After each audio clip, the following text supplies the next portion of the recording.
আসসালামু আলাইকুম।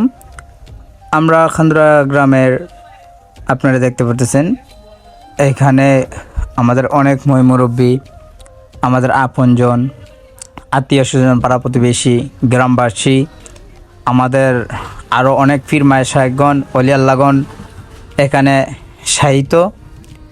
তো অনেক দিন যাবৎ আমাদের খান্দুরা গ্রামের কবরস্থানগুলো পরিষ্কার করা হচ্ছে না, তার জন্য অনেকগুলা গাছ আগাছালো হয়ে রয়েছে, পুরো জঙ্গলের মতো। আপনারা দেখুন। তো আমরা হঠাৎ করে আমি আমার ছোটো ভাই বড়োদেরকে নিয়ে একটা পদক্ষেপ নিলাম, যেন আমরা আমাদের খান্দুরা গ্রামের গুরুস্থানটাকে আমরা আগের মতো করে ক্লিয়ার করতে পারি। এই যে জয় জঙ্গল লাগছে, গাছগুলো আমরা কেটে দিতে পারি। তার জন্য প্রত্যেকেরই আমি কম বেশ জানানোর চেষ্টা করছি।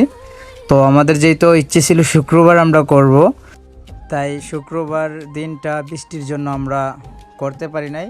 তো আবারও আমরা প্ল্যান করলাম শুক্রবারে করব। তার ভিতরে আজকে হঠাৎ করে আমরা কয়েকজন মিলে গেলাম। আমরা যতটুকু পারি আমরা কম বেশ এক সাইড আমরা ক্লিয়ার করছি। তো বাকি আরও মনে করেন 3টা সাইড রয়ে গেছে, ওই 3টা সাইড আমাদের করতেই হবে।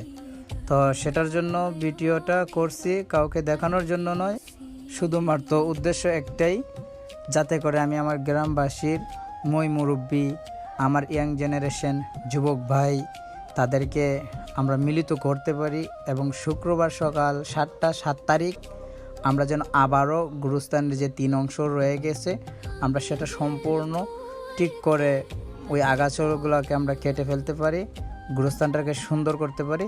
তার জন্য ভিডিওটা ছাড়লাম। আপনারা ভিডিওটা শেয়ার করবেন। শুক্রবার যার যার নিজ দায়িত্বে আমাদের সাথে গুরুস্থানে চলে আসবেন। সবাই ভালো থাকবেন, সুস্থ থাকবেন, ইনশাল্লাহ। সকলে দোয়া করবেন।